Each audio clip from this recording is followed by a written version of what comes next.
Greetings, Bat Family, and welcome to Holy BatCast, brought to you by Real Fans for Real Movies.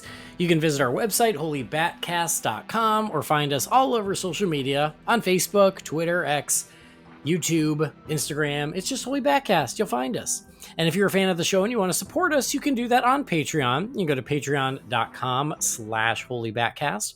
As always, a big old thank you to our patrons. You guys are amazing. We do this show for fun. We do it for the passion, and we're putting it out there regardless. But a bunch of you were kind enough to still help support us and make it easier for us. I can talk to produce the show. And I got to thank you guys. It really does mean a lot. So thank you to all our patrons, each and every one of you. You all are awesome. What else? We're part of the Real Fans Podcast Network. You can check out those shows at rf4rm.com. And as always, I'm your bat host, Andy DeGenova. You can find me on Twitter, X, Instagram, Letterboxd. It's just my name, Andy DeGenova. This episode, it's one of those potpourri episodes. We got a little bit of this and a little bit of that. We're going to catch up on some news, specifically the Variety article about Aquaman 2. We are going to talk about a special episode of Batwheels that was released recently. We're going to review the next episode of The Batman, and we'll wrap up, as we like to do, with some of your emails in the Wayne Manor mailbox. So joining me for all this fun, you know him, you love him, it's been a minute, but it's always nice when he's back home where he belongs. It's Brendan Lowe. Hey, Brendan. Howdy, my friend. How are you? I'm pretty good. How are you? I'm great. Well, I'm glad you're great. Good. Yeah. I'm tired. Good. I'm tired. I don't know if anyone's ever told you this, but having a toddler is real tiring. Mate, I got a 2.5-year-old, so don't need to tell me about tired. Yeah, so you don't know.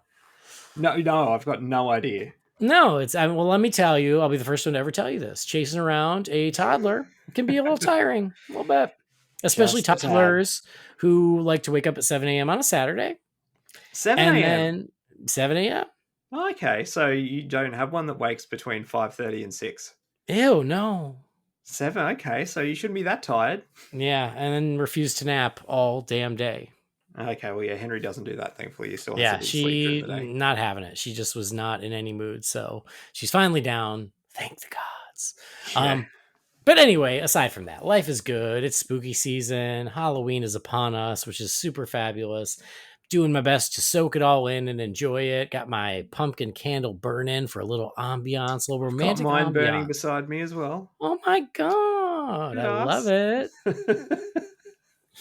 Hold on, turn on my camera. I'm going to gaze into your eyes for just a second. No, not really. But anyway, welcome back. Good to have you. You've been doing some traveling, seeing family, stuff like that. Yeah, I've actually been looking after family because Jess has been away. She was the one that was traveling last weekend. I had Henry solo, so yeah, recording session was not going to happen. Absentee moms are the worst, aren't they? They are. It's like take responsibility for these kids that you help parent. Like, come on. Funny is he was an absolute angel for me, and then he turns it on when Jess gets home. So, well, there you go. That'll treat her. Yeah, learn her good. Yeah. All right. Well, I'm glad you're back. And Jamie, he's traveling this weekend. He and the family are off eating as much chicken as they can over one weekend, and I say, good for them. I'm jealous. They're doing a little weekend getaway in Frankenmuth, Michigan, which is a magical place that you would love, Brendan. Yeah, it's got the Christmas shop, doesn't it? It has the world's biggest Christmas store. I would definitely love that. Yeah, it's where I got my Tim Drake Robin Christmas ornament that still goes on my tree every year. Nice. Yeah. I bought it there, and it has survived this long. I probably bought it there in 2005? Oh, shit. Yeah, ways back. Anyway, all that's good stuff, but we do have some stuff to talk about, some random stuff. One of them is Christmas related, as it turns out. Yeah. But we'll talk about all that stuff. But first, I got to tell you folks about our friends over at Manscaped who are kind enough to sponsor us here on Holy BatCast. They're great. They take good care of us, and they have great products. And we're talking about Halloween. And so Manscaped, they've stepped up and they've created Balloween. Yeah. Of course they have. It's what they do. So they've taken a step up from Halloween, and they also bring your face the cleanest shave it's ever seen. So this season, no need to toil and trouble. Manscaped's all-new Handyman is the best way to get rid of that stubble.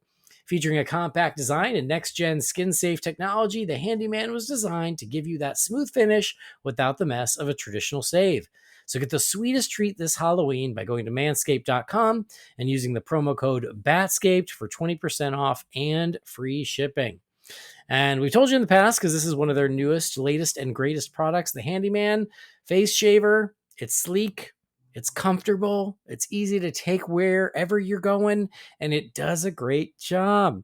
Last week, I only used my Handyman because I was having a week. I'll be honest, I was having a week.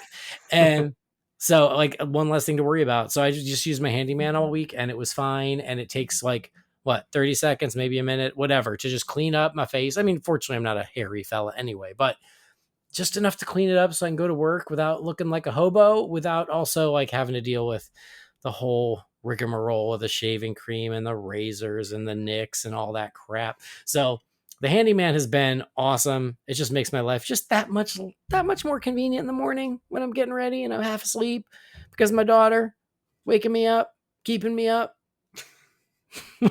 At 7 a.m. Oh, But apparently sleeping into 7 a.m. I guess I should be grateful for.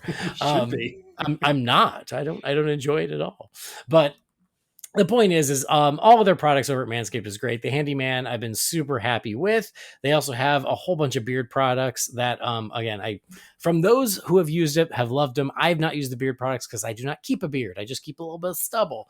But their beard hedger is really great. And if it's anything like the lawnmower or the Handyman or the weed whacker or any of their other trimmers, I'm sure it's great because every trimmer that I've used of theirs has been awesome. And I'll tell you something, Brendan Lowe, my lawnmower, my lawnmower 3.0 died. Really? It did. But here's the thing. That was the one I bought years ago before they ever sponsored the show. It was the one I bought, would have been 2020. Okay. And the reason it died is kind of my fault, is I dropped it and then I had to put it back together and it was never the same since. Okay. But here was the silver lining, is I got to upgrade to the 4.0. And I just assumed they were the same. Like, like people go, oh, yeah, we're upgrading. Like, sure, whatever. It's like Apple, like, yeah, it's upgraded. It just means it's faster and you got to pay more. But it was a true upgrade to the 4.0. Like, truly, it is like super whisper quiet, which the 3.0 was not. It sounded like a trimmer. The 4.0 is have to check if it's on. It's like a Prius. I think the 3.0 is the one I've got too, I think. Yeah, the 4.0, and it's smaller, it's sleeker like the Handyman. So I was like, you know what? It's kind of a blessing that I dropped the other one because, because the 4.0 really feels like a true upgrade. And by the time you're listening to this, it's only like one day away. They've got a 5.0 coming. Oh, really? They do. So, guys, keep an eye out. They've got the next evolution of the lawnmower, and I can't wait to try it out. But my point is, I had to upgrade out of necessity because of my own clumsiness. But then it worked out because the new one, the quote unquote new one, 4.0, it's awesome. So anyway, their stuff is great. Manscaped.com. I'm sorry, we talked too much about Manscaped. We got to wrap this up. They've been awesome. The products are great. And if you're going to do some shopping, again, save the 20%, get the free shipping, use Batscaped. Batscaped gets you that savings and it helps support us in the process. So you get awesome trimming, you get awesome grooming materials and grooming products. Manscaped gets your business, you save some money, and then you also support Holy BatCast. So it works out for everybody. And I do, just like I appreciate our patrons, I also so much appreciate everybody who has made the Manscaped purchase. And you know what? Everyone who's done it has had nothing but good things to say. So I love hearing that too. Oh, great. They're fantastic. Yep. Haven't heard a single person like go, you know what, you told me to buy this and it sucked. Nobody, not a single person. Everyone's like, no, it's actually great. I'm like, I told you it is. So guys, up your grooming game and I do not think you'll be disappointed. All right. You want to get to the main event? Always. Enough foreplay. Oh, enough of that. So, got a little bit of news here and there, and then we're gonna move on. So, the first news is one that I kind of remember seeing, but it sort of came and went pretty quickly because it's sort of like one of those, like, oh, that's interesting, but it doesn't mean a lot. And that is the fact that DC Studios is getting a permanent home as Warner Brothers expands their Leavesden studio out in the UK. I did hear that, yeah. Yeah, and it was one of those things where I was like, I heard it, but I didn't really think about it. But yeah, they're adding 10 new sound stages to Warner Brothers Studios Leavesden. And a big part of that is for additional DC production. And so James Gunn and Peter Safran are in the loop, and they're apparently consulting for their production needs for their upcoming slate. And so, yeah, I guess everybody's going to be doing some DC stuff. They better make sure that their passports are in order because a lot of that production is going to be happening over in the UK. Oh, it's good for the industry over there, I guess. Yeah, I mean that's cool. WB Leavesden is also where they have a bunch of Harry Potter stuff and everything. Yeah. But I think that James Gunn recently also said that most of the production for Superman Legacy will be in Atlanta. Yeah, I remember that too. Yeah, which makes sense because there is so much production that happens in Atlanta these days. And so it does make sense that most of it's there, but he also said there was going to be on location shooting as needed. Like awesome. They're actually going to go to Krypton, which is exciting. I'm looking forward to that. Yeah, it's about time someone did. Spared no expense. So anyway, yeah, I mean, like nothing earth-shattering about the Leavesden thing other than just they're planning ahead. And as we know and as we like to hear, DC is top priority. And so they're making sure that they're going to have the facilities to accommodate a lot of production for DC. And that's exciting. Absolutely. So I like to hear that. We were talking earlier about Christmas. I got to ask you, Brendan, because you and I were both Christmas whores. Let's be honest. We are. But we're also Halloween whores. And so you've turned me into a major slut. I think that you've always been one. You just needed the right person to bring it out. Yeah. Anyway, so I still got a couple more weeks of Halloween to enjoy. And so I'm keep the Christmas away from me. That's me. I don't want to see it yet. I'm not in the mood. How are you? Are you like that? For the most part, yes. But when you've started your own Santa business, you have to sort of dip your toe in earlier than you would normally do that sort of thing. So I have to be thinking ahead for Christmas, have been for the last couple of months, and organizing things and getting websites up and running and stuff, which is very festive in nature. But for the most part, yeah, I'm one thing at a time. See, obviously we don't have Thanksgiving here, so I don't feel as bad as sort of dipping my toe in sort of that mid to late November. But yeah, I know you're very much the day after Thanksgiving is when you start going Christmas nuts.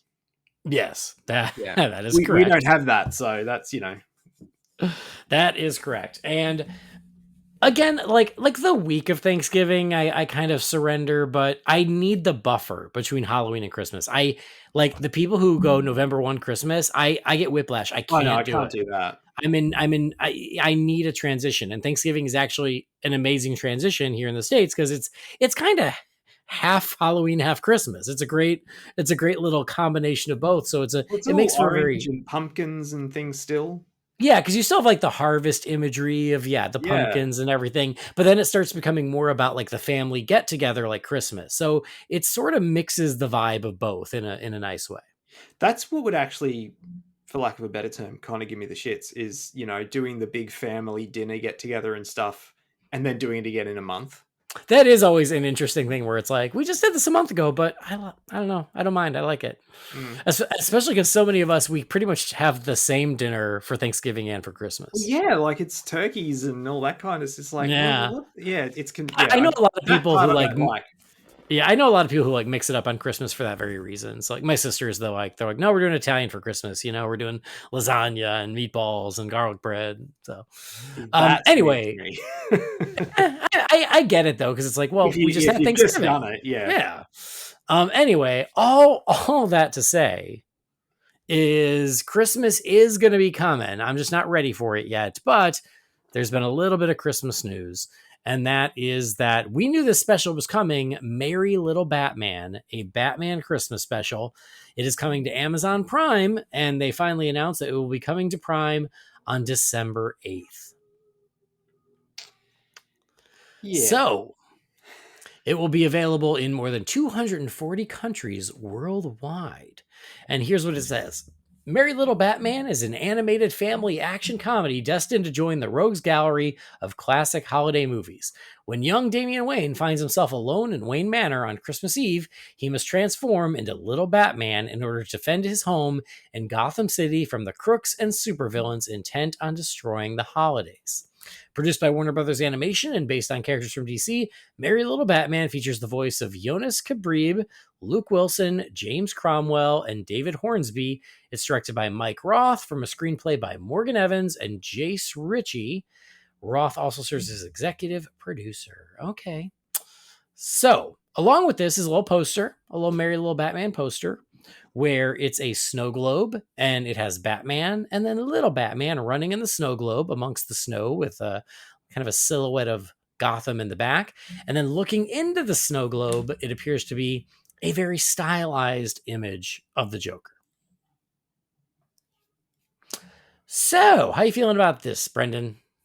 Look, it sounds fun. I know you and I are on the same page here. The aesthetic sounds going to sound like the Batman all over again. The aesthetic does absolutely nothing for me. Not a thing. I'm obviously going to watch it because I know A, will be talking about it. That'll be the Christmas episode. And B, I mean, it's a new Batman Christmas thing, so I'd be watching it anyway. But yeah, not a big fan of the art they've chosen for this thing. One iota. It makes me sad, and I think you probably feel the same way, is that I want to be excited. But based on the art, I'm not excited. And it's so sad because when this announcement happened a couple days ago, quite a few people sent it to me because they know I love the holidays and they know I love Batman. And I didn't want to like be a jerk and go, I don't care, like so. But at the same time, I can't be like, hell yeah, I can't wait because I can because of how it looks. Like it looks like that art style from Aquaman, King of Atlantis that we talked about pretty recently. Like it's that. Which I couldn't get through the first episode of that. Me either. No. And it looks like that. And so it's like one of those things where I'm like, I want to be excited. And honestly, the new poster, the imagery is a little better than what we had previously seen. But I can't get out of my head that very first image they released where you couldn't even tell it was from this because all of the characters were so like disproportionate and looked so bizarre that you would have never known it was supposed to be Bruce Wayne, Alfred, and Damian because it doesn't look like any of them. And Alfred looks like he kind of looks like that pedophile from Family Guy. Jesus. You know what I'm talking about? I know what you mean, yeah. Like, I don't really watch Family Guy, but there's like that old man who's like a pedophile. Like that's the joke, right? That's what this Alfred looks like. It's like his nose is like 2 feet long and he has like bug eyes and his weird skin is like hanging off his face. And like, I would have never in a million years, if you'd shown me that and go, what character is this? I would have never come up with Alfred because it looks like something. Yeah. It looks like something, not even from Family Guy. Like the animation Family Guy looks better than this. It's like just they're trying to be. I've seen cartoons in this style, but I don't know what they are because I don't watch them because they look like crap. But it's like they're trying to be young and hip, and it's like, no, just make them look like the friggin' characters. Yeah. So the poster that they released, I'm like, okay, yes, it's stylized, but like it's at least Batman looks like Batman and little Batman's kind of cute, right? The Joker also has that same really ridiculous, exaggerated style. But I'm like, I just can't get that first image out of my head, which totally dampers my excitement, which is sad. So, for everyone who sent it to me, thank you. I love that you thought of me. And I just was like, yeah, I hope it's good. Sort of, not that I've ever watched it, but how they did that Hanna-Barbera series called Jellystone. Yeah. That's right up my alley, but I've never watched it because it looks terrible. Yeah.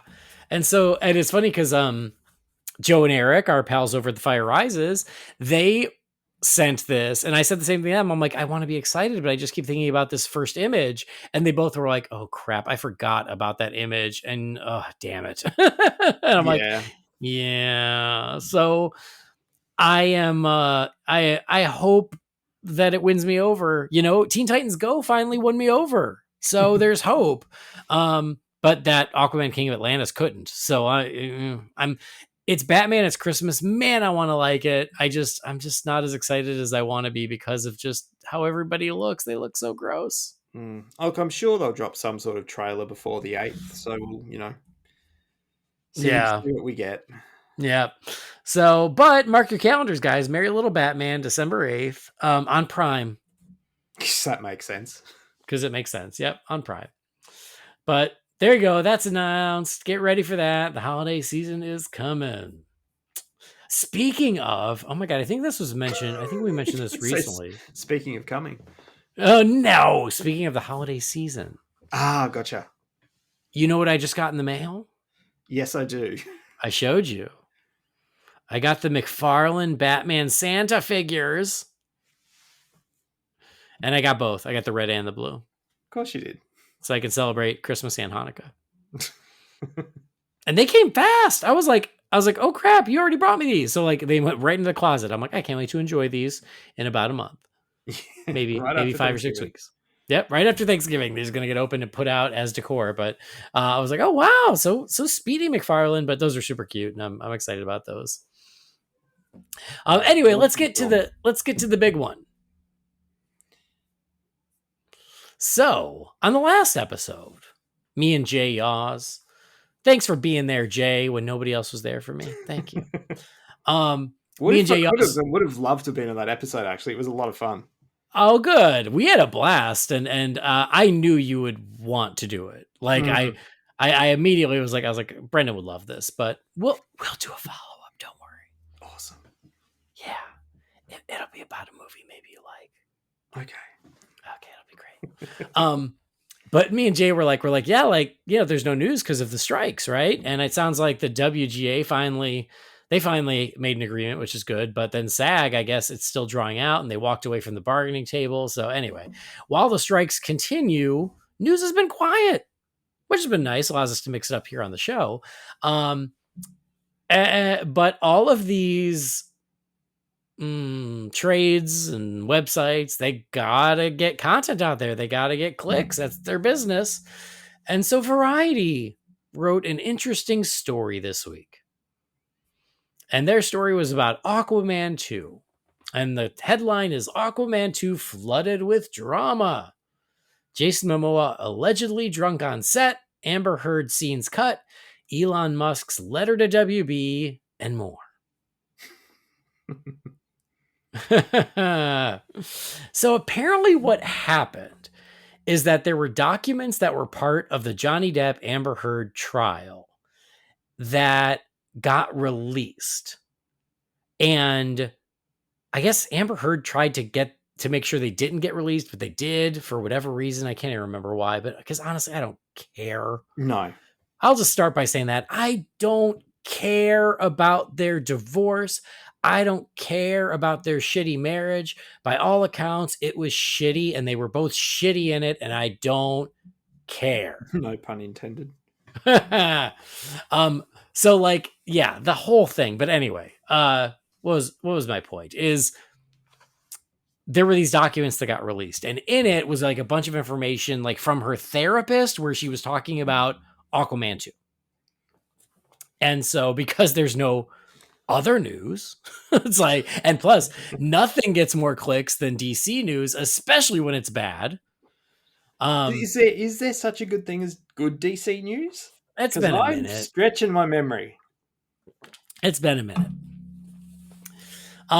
So yeah, like they released the documents from Amber Heard's therapist, and so in there was info that came back to Aquaman 2. So the first bit is Amber Heard said it was a hostile set. Jason Momoa was allegedly intoxicated, and he dressed up like Johnny Depp just to make her mad. Should we take these one at a time? I mean, to me, it sounds like he's drunk and dressed like, I don't know if you're allowed to say gypsy anymore, but I mean, his social media stuff is Pride of Gypsies, so whatever. Um, that just sounds like Jason Momoa to me. It doesn't So sound like anything different. yeah, have you? I'll start with this. Have you ever seen a picture of Jason Momoa dressed as himself? That's my point exactly. Because if you have, it's shockingly close to how Johnny Depp dresses. The hat and the scarves and the rings and the jewelry, they both kind of have a similar sense of style. And to me, I was just like, he's always dressed like that. It kind of sounds like a narcissist who's trying to make everything about themselves. Like, how dare you dress like that? That's how my ex dresses. And he built, these are my clothes, man. Like, what do you want me to do about it? So that was kind of hilarious.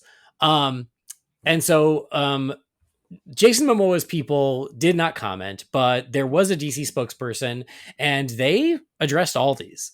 And so here's what they said. They said Jason Momoa conducted himself in a professional manner at all times on the set of Aquaman and the Lost Kingdom. And then they had other sources who went unnamed that said Jason works his ass off and he likes to have a beer once in a while like everyone else, but he doesn't show up drunk to set.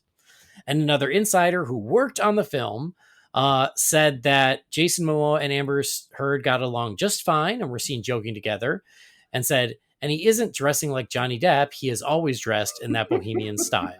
Yes. All that checks out to me. Allegedly, Amber Heard also felt unsupported by James Wan and was treated like a pariah. And she said, he raised his voice at me and said, I can't even post about Aquaman like it was my fault. And I said, I'm sorry. And nobody could take selfies with me on set given the blackout.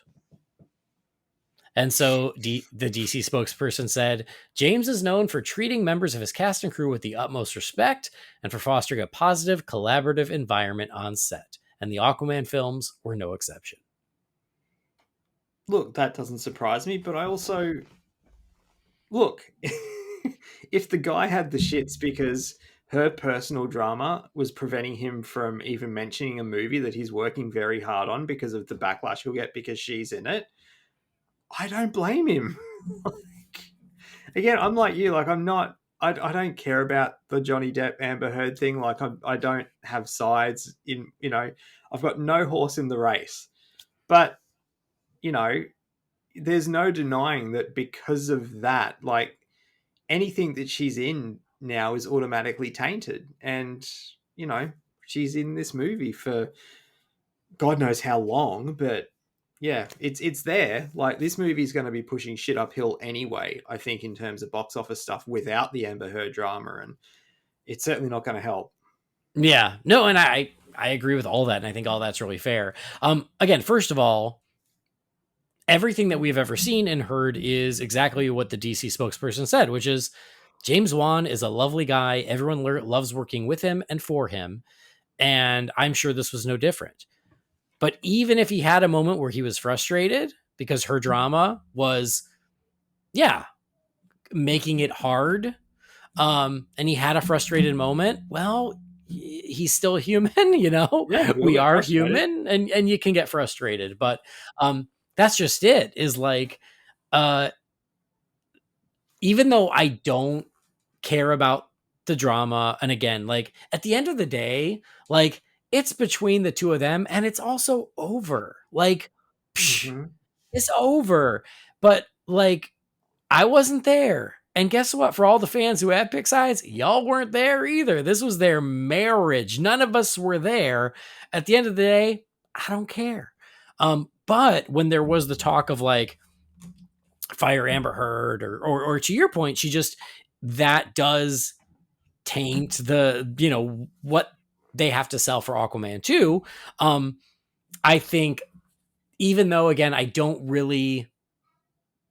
care about the drama, but like I also understand why it's like, well, yeah, I mean, for better or worse, and no matter whose fault it is, it does create controversy around this movie that shouldn't have it otherwise. And that sucks. And so like I kind of get it, you know? And the other piece that like nobody really talks about and nobody really wants to say out loud, but I'll say it out loud and everyone's going to get mad at me. You'd let Amber Heard take a shit on your bed? No. You would, but I would not. Man, she's still smoking hot. I don't care how nuts she is. I have my lines, and that would be one of them. No, James Wan didn't cast Amber Heard. That's true. She was given to him. He had no choice. So who knows who he would have cast if it was up to him? But he was handed the two leads to his movie, and whether he liked them or not, that was who he had to make the movie with because that's where it was at the time. So, you know, like I think he did a good job with it in Aquaman, obviously. But it's like, say for the record too, it's for me. I think you might have even said this yourself. It's like Katie Holmes in Batman Begins.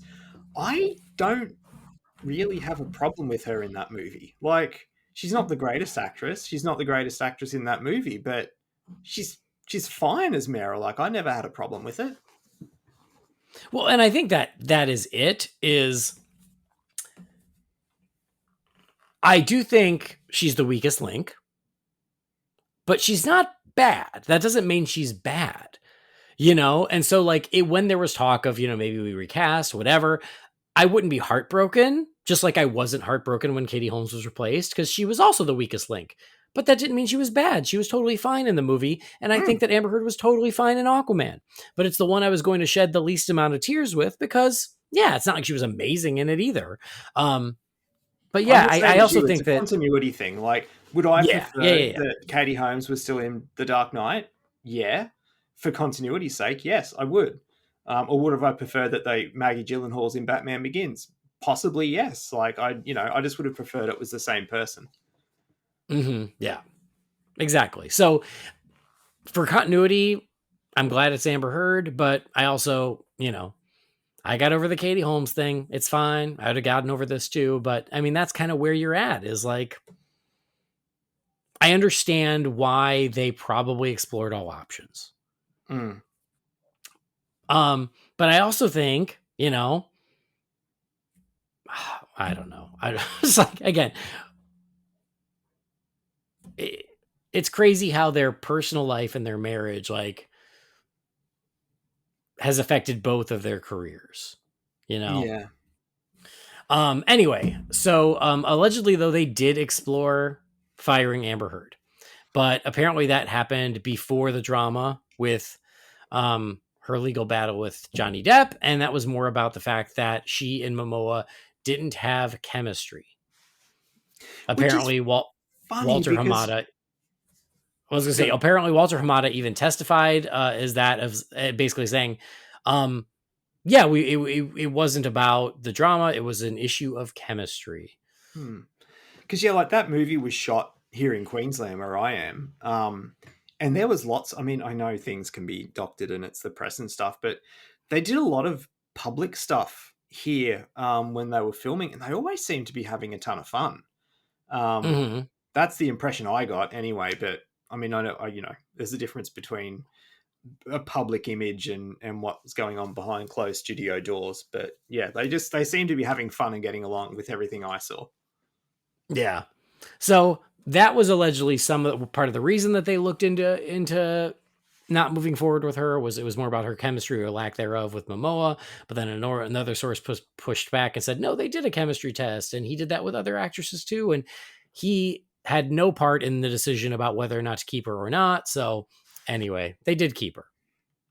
And apparently part of that, when all that was happening, she was dating Elon Musk at the time. And he sent, and I quote, a scorched earth letter to Warner Brothers threatening to burn the house down if she was not brought back for the sequel. I mean, he's certainly shown how to burn a house down. Yeah. He does know how to do that when it's an app that was very easy to use. Yeah. But how weird that is. Yeah, very odd. So anyway, like, and who knows how much that had to do with it? Who knows, right?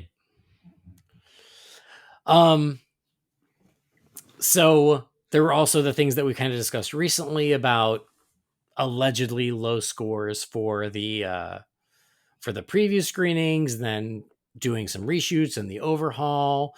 And one insider said the movie is like an echo of regimes. It's the last remnant of the Snyderverse, and no one really wants to take ownership of it. That's disappointing.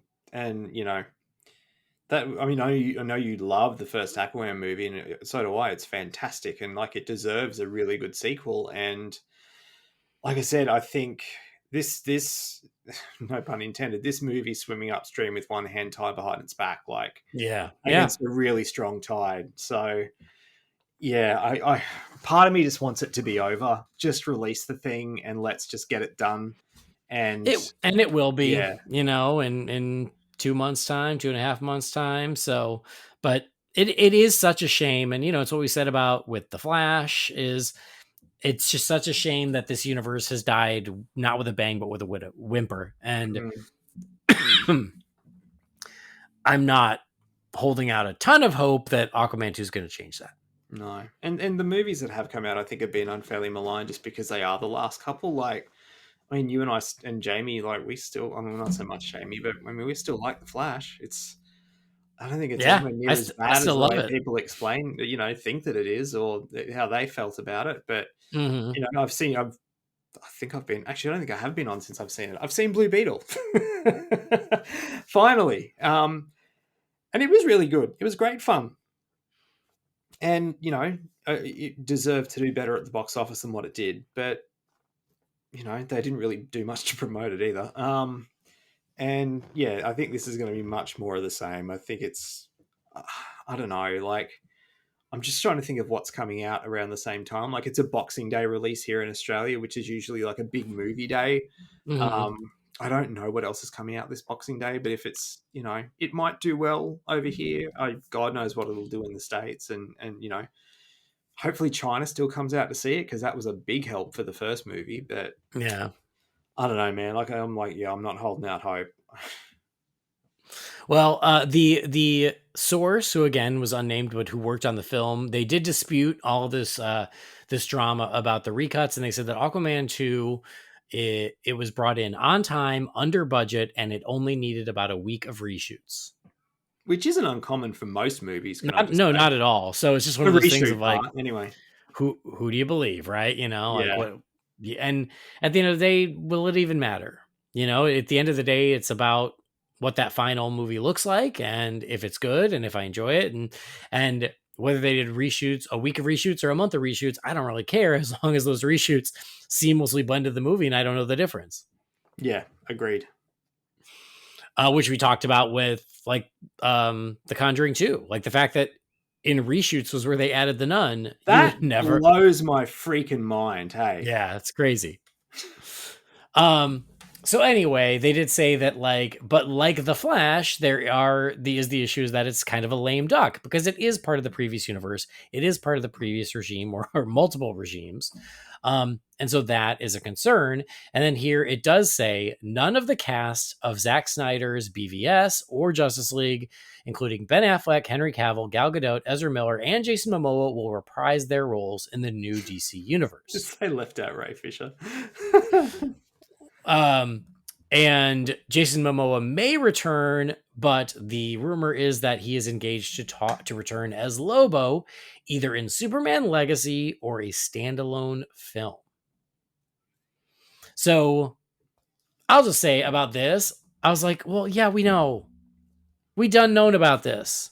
Yeah. Like people were like freaking out about this. And I was like, why y'all freaking out? Like we knew this. We certainly knew about Affleck and Cavill, right? That has been confirmed and confirmed and confirmed. Gal Gadot was like, we were like 98% sure she wasn't coming back. Yeah. Ezra Miller, once the Flash bombed, it was like, well, and that's it for him. And Jason Momoa, the only thing that would like prevent his stay of execution is if Aquaman 2 blows up and is a massive hit. But we all kind of assumed that wouldn't be the case either because they're starting fresh. And so the rumors about Lobo have been going on for months, maybe Yeah. even a year at this point. So when people were freaking out about this, I was like, well, yeah, we know. We know. Yeah. None of it was So, news to me. And then, I mean, then they're talking about how Viola Davis is carrying on as Amanda Waller and stuff like that. And it's just like, yeah, but it's not the same. Like, she's yeah, a yeah. supporting actress. Look, I liken it to when Judi Dench continued on in the role of M when they Right. Right. rebooted the James Bond franchise. It's like, the argument that, because at the time I was like, but this doesn't make any sense. It's Judi Dench and it's a reboot and blah blah blah. And then, like, their argument was, if you've got, and look, this is going to sound weird, but it's different to Cavill and Affleck and Godot and everything. What I'm about to say is, like, they were like, if you've already got the perfect person in that role, you know, why change just for the sake of change? Yeah. But there's a difference between an Amanda Waller and a Superman. Do I think Absolutely. Henry Cavill's perfect in that role? Yes, I do. But again, it's she's not a lead actress, so it's a bit different. I know you know what I mean. I just don't want to cause any controversy No, and no, I implying that think, the other guys aren't perfect. well, especially because first of all, she is so perfect as Amanda Waller that, Yeah, like, I would hate to lose her. But it's like I said, I think it was with Jamie, where I was like, Amanda Waller had zero scenes with Superman or Wonder Woman or any of the Snyderverse. The only one she shared a scene with was Ben Affleck in the mid-credit scene in Suicide Squad.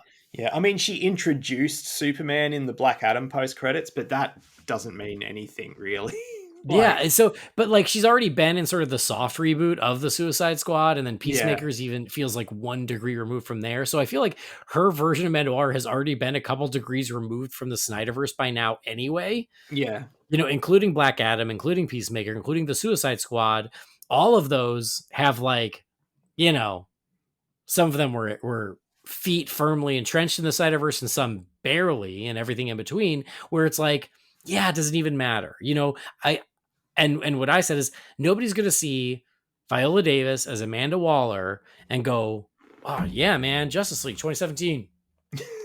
Nobody's going to say Suicide Squad. BVS Amanda Waller. Like, it's just not going to happen. Like, it's a supporting character. It's a great actress who's already played that supporting character in multiple variations of the universe, and so I don't think it matters. No, not at all. But the Justice League is a completely different thing. Yeah, So yeah, I'm not worried about it. It's totally fine as far as I'm concerned. Again, like, there are people who don't agree, and that's fine. Um, and then the other one here, which again has been a rumor, is that, and it seems like a rumor, is that a lot of people think that Warner Brothers will be purchased within the next 2 years, most likely by Universal. yeah. I'm of two minds of that. Well, go ahead. I mean, look, I don't like seeing all these studios getting eaten up by other studios and just, having these, just sort of having 1 to 3 big players in the market. Like, I saw that happen with record labels over here when I worked in the music retail industry. Like, when I started, there were maybe, new release day every week. You'd be putting out releases for maybe 7 or 8 different labels, including independents and stuff. By the time I finished, there was like 2 majors and like 1 or 2 independents. Like, they just kept getting eaten up and eaten up and eaten up, and like, just, it's not fun. But on the other hand, like, and the other thing to, like, Warner Brothers to me is like, Warner Brothers to me is old Hollywood. Like, it's been there for 100 years, literally this year, and it would be a shame to see it just become another victim of, corporate buyouts and stuff like that. But at the same time, they've kind of shit the bed with a number of things, particularly DC stuff in the last decade or so. So yeah, and I mean, it's one of those things. Warner Brothers, Universal over here, they already distribute Warner Brothers Pictures stuff now. So anytime I go and see a DC movie, it starts with a big Universal Pictures logo, Oh, really? which That's is weird. bizarre. Like, the first time it happened was with the Batman. Like, I was freaking out and checking my tickets. I'm like, what the hell is this?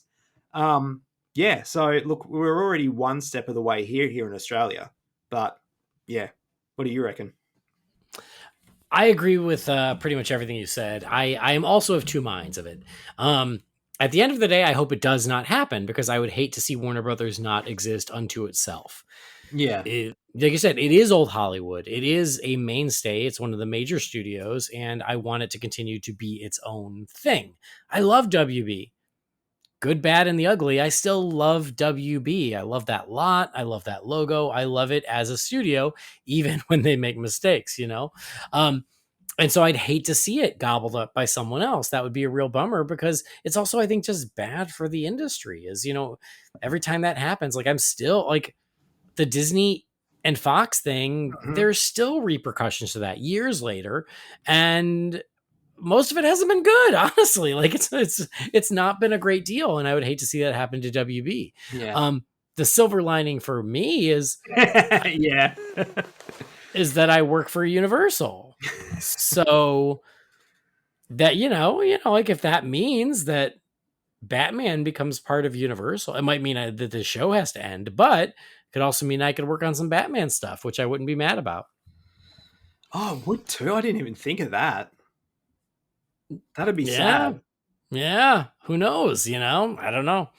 But we're not there Would yet. But though? I yeah, mean, so like, because it's still not. It's a hobby. Like, I don't know. I would have to like just disclose it to HR and they could tell me, no, you can't ah, do that or you can. Like at Disney, when I was at Disney, I had to be very careful about what we talked about and what we didn't talk about. And even mm, now you'll hear me like whenever we get into theme parks and stuff like that, I'm careful with what I yeah, say because you just don't want to get in trouble and that becomes a lot more complicated if Batman becomes a universal property. true. So I don't know. But what's interesting is that they said it doesn't matter whether Warner Brothers stays independent or whether it gets bought by Universal because the bottom line is that DC needs to work regardless, no matter who owns it, which is true. Like if you're buying WB, you are buying DC, and that will only help the purchase price for Zaslav or whoever sells it. And Lord knows that whoever buys it will want to continue profiting off of DC content. And so DC's got to be in a good place. So where you've seen people go, well, maybe they don't care because they're just going to get bought in 2 years anyway. No, they care. Like DC has to be doing well because that means they're going to get more money for the sale. And it means that the buyer will have more things to take advantage of. So no, it still matters what happens with DC over the next couple of years. Yeah. They also mentioned in here talking about how they're hoping to get a China release like they did for Barbie and The Flash and Shazam, because that is where the first Aquaman made tons of money in China. But Barbie and The Flash didn't do all that well in China. They did 35 million and 25 million respectively. So the China market is not what it was in 2018. And so even if it gets the release, I'm sure it will help, but it doesn't look like it's going to be the $300 million that the first one did. Yeah, which is a shame. I mean, we could be wrong. The Meg 2 did great there. I mean, the Meg 2 was made to do great there, but it did. It worked. Yeah, true. So you never know. They like their underwater creatures, and this movie's got them in spades. So, hey, maybe that'll do it. Fingers crossed. Yep. So Amber Heard also said that her role was significantly cut in Aquaman 2, and apparently at least 2 scenes were cut. One was an action scene of Mera fighting Black Manta, and another was a love scene with Momoa. And this is the other kind of crap where He's I'm like, taking like a fish poo on his bed. so one of those, if Mera fights Black Manta, I would not like that cut because I want to see that. Yeah. But I don't need the love scene. So there you go. No. I'll take one and I'll leave one. This makes you think of that scene in Futurama where when he realizes we're having sex with the mermaid in Tails. Yes. It's a hard cut to him running back to the ship. Yeah. Why couldn't she be the other kind of mermaid with the fish part on top and the lady part on the bottom? Yeah, look, I'm not too fussed either way. Like, I think we knew for a long time that her role was going to be majorly reduced in this movie, and look, if it if it helps the movie, I'm okay with it. It Right. doesn't bother me. Yeah, exactly. I mean, and even James Wan said the second movie was always a bromance between Arthur and Orm. That was always the idea for the second movie, Yeah. regardless of any of this other stuff. And so that's fine, you know? Um, and then this is the other kind of crap is that Jason Momoa unfollowed Amber Heard on Instagram. When those sort of things are fake news, Ooh. like, come I on. know that's the kind of news where I'm like, y'all, we all need to get lives because Yeah. who got the time to go check a celebrity's Instagram to see who they are and they're not following? I can't even fathom. Mm-mm. I mean, and look, in their world, it's like unfriending like an old work colleague who you no longer have anything to do with. It's not a big deal. Yeah. Well, I unfollow people where we're again it's like there's no animosity where I'm like, "Oh shit, I haven't talked to that person in 10 years." Like I don't care anymore. Yeah. Unfollow, you know. But the article does end on a somewhat hopeful note. It says it still could work because the first movie also had similar scores in their test screenings and it found its footing in post production. And apparently, Aquaman 2 is following a similar trajectory. Early tracking shows strong interest and it puts the film's opening on par with the first film. Well, there's that. That's, you know what? I'll take whatever little bit of silver lining you're going to give me. That's fine. God. And I hope that's the case. Yeah. And then Jeff Bach, who's a box office analyst, he said this. He said, everyone's down on DC, but there is a chance, especially with the limited competition during the holidays, that Aquaman could still play like gangbusters because of lack of product. Sometimes the right film at the right time is all you need. Now I feel like Lloyd in Dumb and Dumber. So you're you're saying there's saying a there's a chance. chance. That's how it makes me feel. Like, again, it But doesn't change my expectations. So but it's a valid point it is a valid because point. because studios have reshuffled their release schedules because of the strikes. I mean, even WB, they pushed Dune 2 to next year. And Dune 2, it would have come out, what, like 4 weeks before Aquaman 2? I think Dune Something 2 like was, that. it Yeah. was going to be like Thanksgiving, and then Aquaman 2 is Christmas. So, yes, like they would have had a 4 week gap, but less big epic movies means that the one that are there is an option, you know? And Yeah. I think even though I did like the movie but like I think that helped Avatar 2 last year is Yeah. when Avatar The Way of Water came out, which again I liked it. I thought it was good. But everyone was so scared of it. It wasn't about the strikes. It was just because everyone was so scared of it that like they all left the season. And so literally people had nothing else to choose from. So it's like, well, I guess we're going to see Avatar. It's literally the only thing we can go see. There was so little out last Christmas because they were all afraid of Avatar. And again, this year the field is clearing for different reasons, but the result could be the same where if it's not strong competition, as long as Aquaman 2 looks fun and entertaining and like a good thing to go see with the family when you're on Christmas break, that could be enough. Yeah. Hopefully. I'm just trying to look and see. Okay, so the Boxing Day releases here in Australia. Oh, this could give it some competition. Is Wish, the new Disney animated movie?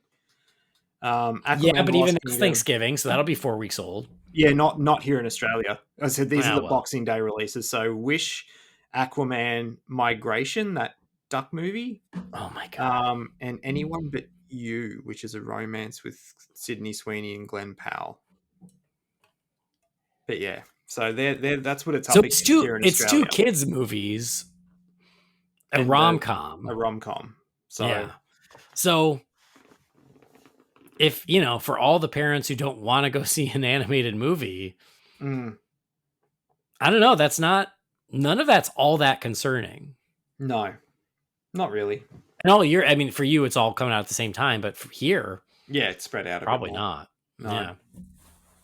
Well, I mean, time will tell, and much like I said with with Blue Beetle and The Flash and Shazam this year, like that's just the way it is this year.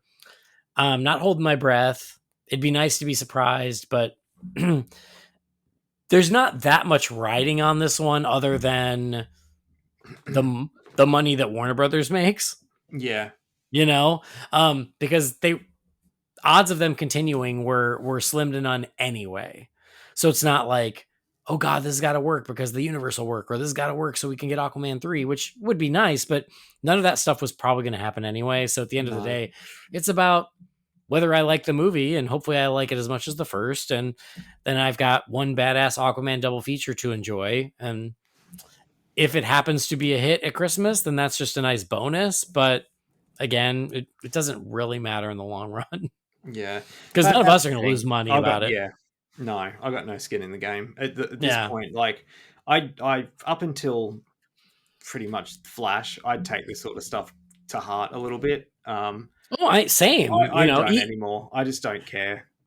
Well, and I think I would care if more was at stake. But there's a certain freedom in that. No, it's the last one in the universe, you know? Yeah. Nothing coming in the future hinges on this. No. And yeah, it's like when you interview for a job that you don't care if you get. It's true. You know, you really don't have anything to lose. It doesn't really matter. So you can just kind of relax. But that is the alleged drama of Aquaman 2. I do think, final thoughts, when this came out, I wasn't even going to address it on the podcast because I was like, so much of it is like rumor and the rest of it is all stuff we pretty much knew anyway. So I didn't feel like there was anything truly groundbreaking new, and anything that was new was mostly like Amber Heard drama, which I don't care about. No. And very little of it has to do with the movie. But again, it's been slow with the news, and this was a little bit of new information that Variety was able to use to create an article, and it worked. And then enough people were like, oh, you know, I want to hear you guys talk about it. And I'm like, okay, well then we will. But I just didn't think it was anything. Doing it for an hour. Well, you do what you got to do. But yeah, I just didn't think there was anything like so, so surprising or shocking or unexpected in here. It was just all the negative spin articles and all that kind of shit that was, you know, frustrating to see after this came out. But it was, again, to me, it was sort of like water off a duck's back. It's just like a negative DC article. It's another day ending in Y. I don't care anymore. Yeah. Especially because the source for most of this was the notes from Amber Heard's therapist. Yeah. Which I don't want that to be news. Like, no. I'm glad she's in therapy. That's great. I'm glad. Everybody should do it.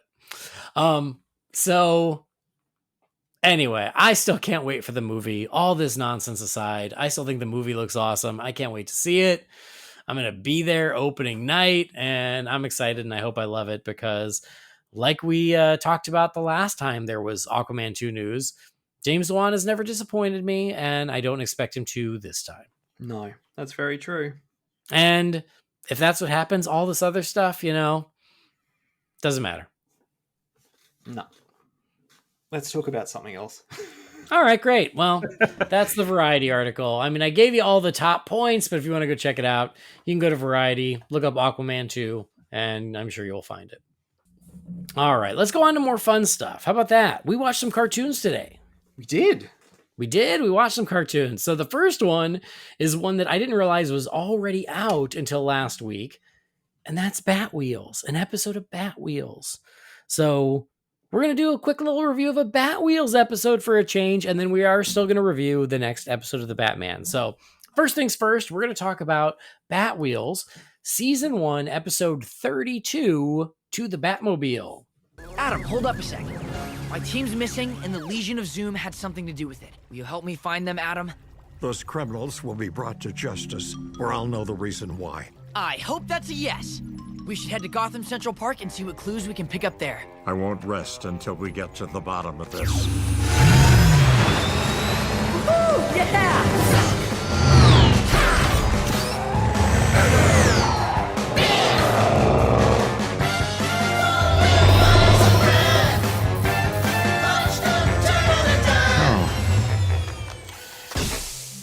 Yeah! Yeah, like because I don't pay attention to when these come out, they just sort of keep getting added to Max, and I'll go to turn them on, and I'm like, oh look, there's a whole bunch of new episodes. Well, that's the same, like because we get them on binge over here, and there's been 20 episodes on there forever.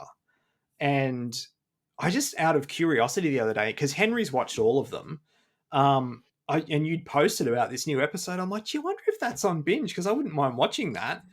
And yet there was like 9 or 10 new episodes on there. I was like, oh, thank God. I was like, Henry, there's new episodes for you to watch. Yeah, same. I was like, all of a sudden there's just a whole new slew of them, and I was like, well, great, because yeah, we'll put them on. And what happened is we put on Batwheels, and then I had to come up and record a podcast. I think it was I don't know if it was last week or 2 weeks ago.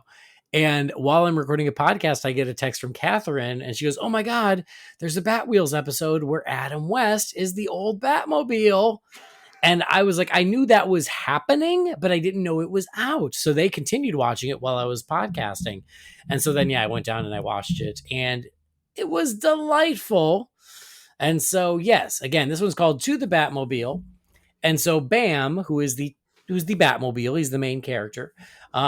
He's coming home and he's, practicing with his batarangs, and he wants to show all the other Batwheels, but they're all gone.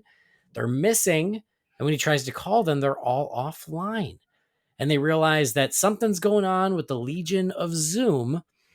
And he was going to go help, but then, oh my God, what's the little robot's name? I can't remember right now. There's the little robot. I always want to call him Al, but I don't think that's it. I don't think it's that either, but so anyway, the computer's called BC. Yes, BC, and then the little robot. I can't believe I'm blanking on it. But anyway, they're like, you can't go alone because the whole Legion of Zoom is there, and you're only one Batwheel. And he's like, well, who else could help? And they're like, actually, there might be someone. And so they introduce him to the old Batmobile, the Batmobile that Batman built before this one. And they put a little circuit board or whatever those things are that they put into every Batwheel to bring it to life. And they call him Adam. And I think that was... remember what it stands for? Because I've blanked. I think it's like auto driving automobile or... Awesome. Oh, was it awesome dynamic automobile? I think that's what it was. There you go. Awesome dynamic automobile. Adam. Yeah. And I appreciated the dynamic part. But yeah, yes. So they introduce him to Adam, the old Batmobile. They put in the circuit board that brings Adam to life. And Adam is going to help Bam go rescue the rest of the Batwheels. And so again, this was announced a little while ago that they were going to do this. They were going to have the classic 60s Batmobile in the show, and he was going to be voiced by Adam West. See, I didn't know the voice part because really? I was like, how are they going to do this? I was expecting Ralph Garman. And then he started talking. I'm like, geez, that's Adam West. I'm like, they've like used old voice parts and like old voiceovers to put this together. And it was just like, that is so clever. Yeah. So it was announced and I was excited about it. But again, it came very quickly. And so, yes, it's Adam West's voice as the voice of Adam. And yes, they used old recordings to do it. And to me, tell me if you agree, it seems like they only used recordings from the 2 animated Adam West Batman movies. That's because it's definitely older Adam West. It's older. Exactly. It's older Adam West. It is not from the 60s. It's got that older, gravelly tone to it. And I'm like, so I think they only pulled dialogue from the 2 animated movies that he did. Which to me makes sense because there wouldn't be any rights issues with that because it's DC Animation, Warner Brothers Animation, like they own those already. So yeah. And they also probably had nice, clean digital recordings that it was easy to use. Yes. Yeah. Yep. So they did that and they kind of wrote around it and used the dialogue and had a lot of fun with it, actually, of having his dialogue and having Bam kind of being like, and I think even, the little robot was even like, yeah, he does and talks very differently. He does things and talks very differently. You'll get used to it. And so it is very like classic Adam West Batman. And he calls him old chum. And he has the big long speeches about, fighting crime and being on the straight and narrow and all those things. And it does make me want to go back and watch those animated movies to see if I can like pick out the lines of dialogue. There's a couple of great Scots in there. Yes, great Scott, and precisely. And so, yeah, they have that dialogue, and it still works pretty well. Because what's funny is the first time I watched it, to me, it was very obvious that it was like, oh, okay, like they pulled what they could and they wrote around it because you know that you just intellectually know that that's what they did. And then when I watched it again tonight before getting on, it flowed a lot better because I was not paying as much attention. Yeah, I had the same reaction. So it actually, it's really fun. It worked out well. And so Bam and Adam are on the trail of the rest of the Batwheels. And I love that they have like a 66 version of the Batwheels theme. Yes. There's a lot of nods in here. Oh my God. So yeah, it's not just like the car itself, which is exactly the 60s show. I loved, there's only like one shot. It looks so good animated too. Oh, it does. Yeah, yeah. But you only get like one shot of the inside of the car. But when you do, you see the little bat phone and everything. And even that. There. It's yeah. spot on. So that made me very happy. And yeah, like I love that they paid homage to the style of the old TV show throughout the episode with the music. Because even though they don't use the 66 theme, the music still is in that style of the 60s show. Yes, absolutely it is. And then there was a part I know you were very tickled by. Well, I'll be honest. When I first watched it, I was just like, oh, he's doing a Batman Forever and driving up the side of the building. And then when Bam starts going behind him, I'm like, oh, shit, I know what they're doing. They're doing the walking up the wall scene. Yeah, yeah. So they also paid homage to the walking up the wall, except they drive up the wall. And there's a cameo. Well, that's what I was saying. As they were doing it, I was like, someone's got to pop out of the window. Someone has to. And sure enough, Green Arrow popped out of the window and asked something about, do you have a license to drive up walls now? Because they even tilt the camera because it shows him driving up the wall, sort of, like in a modern, or I would just say modern day style, like a shot or whatever. But then it tilts and it's like literally the walking up the wall scene from the 60s show. And I'm like, that is brilliant. Yeah, I love it. So that was a great nod that made me very happy, and the music and everything. And even later on, they find the Legion of Zoom. They both have their own way of dusting for fingerprints or dusting for tire marks. So yeah, like Bam's is all like high tech and infrared, and Adam is like dust and magnifying glasses and binoculars, and it's all old school tech. Yeah, like literally dusting for prints. Yes, and that's how they find out where the Legion of Zoom went, and that's when they go up the wall and they find the Legion of Zoom. But Adam, his idea is he's just going to go barreling in and with his battering ram, and he's just going to throw. He even says something. He said it's time for some fisticuffs. Yes, he does. And when he does, and he hits the first one, there's like a big blam on the screen. Yes. And they just do it the one time, but it was a very fun callback to the old, Bam, Biff, Pow, all that stuff. But yeah, he wants to just go in and start fighting. Bam is like, no, I can do it because I've got this new batarang thing and it allows me to take on multiple enemies at once. And neither of their ways work. They both end up getting stopped. It was also just fun to see all of the villain cars together again. I feel like it's been a minute since that's happened. That's a very 60s thing. Yes, all the villains together, yeah. So I love seeing all of them together. And side note, like I have a few of these cars and I love them, but I want to find more of the villain cars because I have all the Batwheels except for Batwing. She's the only one I haven't found. But then for the villain, I only have Joker, and I want the whole set. I want them all. And now I want Adam. Yes, if they were, I don't have any of the toys. I actually, to be honest, I only saw them in the shops for the first time yesterday. Oh, they just started showing up a month or two ago. Yeah, they're pretty new. Yeah. I'm sure we'll probably get some for Henry at some point. But if they release an Adam, I'm definitely getting it. For me, not Henry. For sure. But yeah, anyway, so yeah, I just love all those villain cars too, and it's so cool. So yeah, they both try their own way. It doesn't work. And then Bam is like, wait a minute, what if we combine our efforts? And that works. That allows them to defeat all the villains. And they're like, see, it's about teamwork. And there's just that great shot. And it's the shot that I posted when I watched this. And I was like, oh my God, this made me very happy.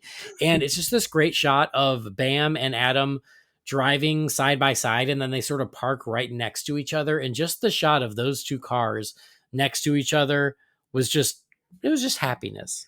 I mean, look, Bam is a very well stylized Batmobile. Like if there was that kind of car that, minus the, the cars aspect of it, with them being alive, if that was just a Batmobile, man, I'd be all in. It's so cool. Like Bam is a really awesome Batmobile.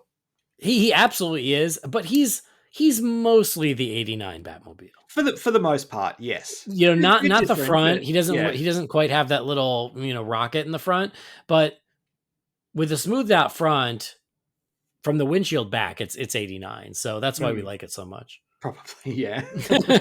But you're right. Like, I even nothing like wrong how with that. like how his I'll say his head because he's kind of an anthropomorphic car.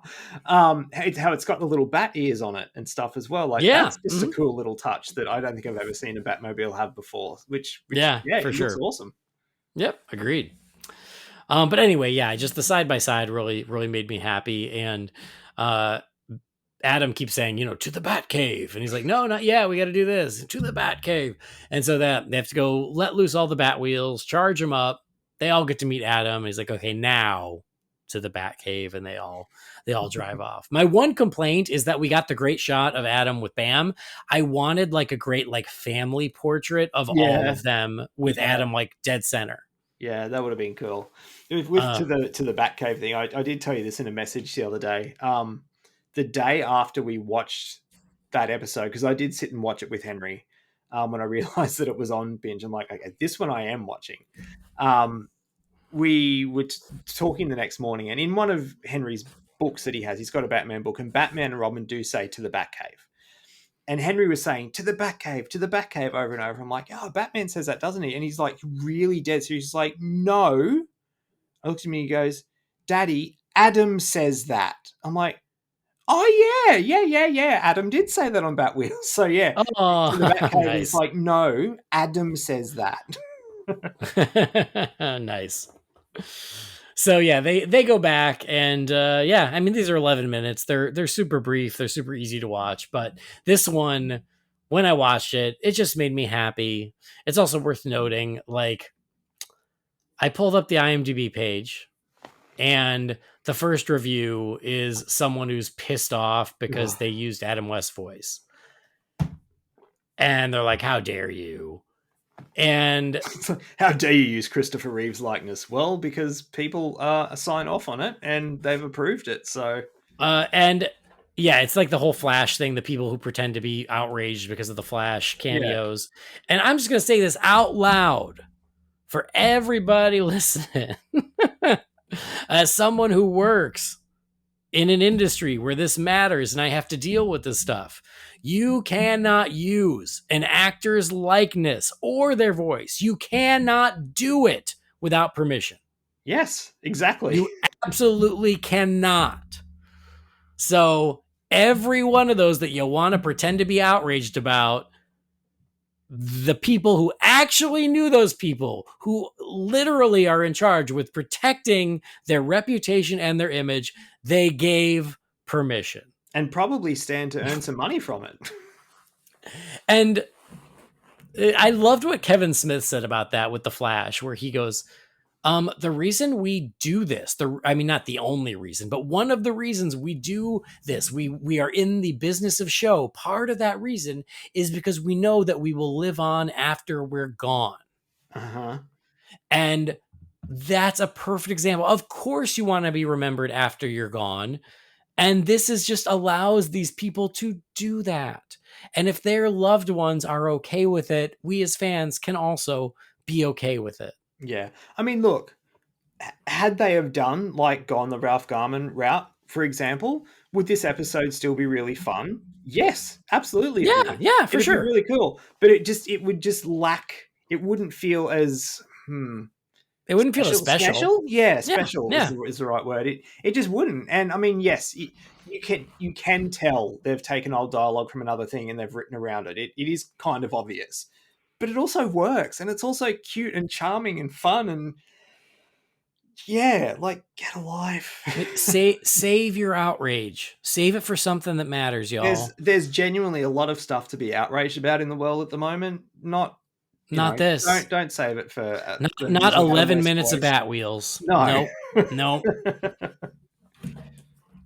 Well, I'll tell you real quick, like on the project in Beijing, we had this old TV in our land. And on the old TV, there was like static and it would play movie clips. Mm-hmm. I can say it, you can probably find it on YouTube. But yeah, like that was just a fun thing that we did in our restaurant. There was this old, rickety old TV that played mostly static, and then the static would clear and there would be movie clips. And it was a great way for us to pay homage to a bunch of other Universal movies. Mm-hmm. And we did it. But we were like, oh my God, we want clips from Jaws, and we want clips from King Kong, and we want clips from The Creature from the Black Lagoon, and all of those made it. But legal was very clear of like, you cannot show an actor's face. As soon as you show an actor's face, we have to go get permission from their estate. Oh, wow. Or from the actor. And so we had to creatively edit these clips. And fortunately, because of the way it was set up, where like static would constantly be coming in and out, we did it in a way that like wasn't all that obvious. But like we had to edit clips from these movies where you never see an actor's face, which because is so funny because you need Universal permission. Own the movies. Yeah, they were Universal films, but if it is an actor's face, you need permission. And this was for a TV in a restaurant in a theme park in China. That's bizarre. Like I said, in that instance, I would have thought it'd just be a case of, yeah, I mean, we own these movies, like, go for it. But yeah, that's really how it started. Yeah, that was how it started, is we own these movies. So we're just going to put these fun little clips on this old TV and it'll be a fun thing for the fans. And legal's like, great, that does sound fun. Don't show anyone's face. Fortunately, King Kong doesn't have an estate. The Creature from the Black Lagoon doesn't have an estate. Jaws does not have an estate. So it was easy to cut around the humans. Did you use anything from Psycho? No, because it was all aquatic themed. Oh, because we were in Waterworld. Oh, yeah, of course, yeah. Yeah. So yeah, we did not do Psycho. No, we all did something that had to do with Waterworld. Gotcha. Anyway, sorry, that's neither here nor there. I guess that's my point. Is just listen. I've had to live this, so trust me. That's why there's so many videos on the internet that I've seen where people don't show their faces, and their heads are cut off. Maybe it's for legal rights. What? Anyway, so that aside, I also think like when you watch this, you can just tell it is done lovingly. Of course, it's a loving tribute to Adam West, and that's how I took it, and that's why it warmed my heart, and that's why watching it made me very happy. Yeah, look, I was saying to you before we were recording properly that I've seen episodes of Batwheels. It's not something I've sat down and deliberately watched, because we usually put it on at a time when we need to keep Henry occupied, because Jess and I are like getting ready or cooking dinner or having a shower or whatever. But this one I did go out of my way twice now to sit down and watch deliberately, because it was, the Adam West tribute episode. It's like, of course I'm not going to not watch it. Jesus. It's worth your time. Absolutely. Definitely. And I watch it on and off, and especially it's really great to turn on a Saturday morning when I'm eating my cereal and I'm trying to keep Harley entertained. Mm-hmm. But I said this to you, probably in a part that's going to get edited out, is check out the Christmas episode this Christmas season. Not yet. Yeah, I'll have to. Not yet. But when the time is right, check out their Christmas episode. It was really fun. Heck, maybe we'll review that on the show. Yeah, that'd be good. Anyway, so there you go. The Batwheels episode To the Batmobile, season 1, episode 32. I just watched it on Max. Brendan just watches it on Binge. Right? Binge or Stan? Binge, yeah, Binge. Okay. Binge. I can't keep track of your streaming services over there. I just watched it on Oi! So, we watched another cartoon this morning. More Batman. So, okay, we watched the next episode of The Batman.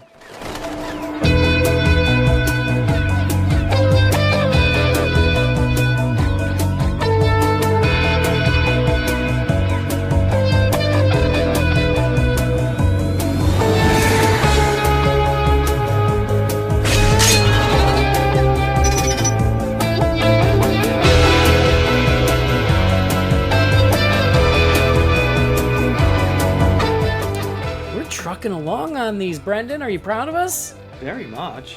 I'm proud of us. I think we're doing real good. I didn't message you because I've obviously been listening to the episodes, so I was sure I was correct, but it was the Clayface one, yeah? Yes. Yes. God. I just had that moment of panic. I was like, Christ, I hope we watch the same episode.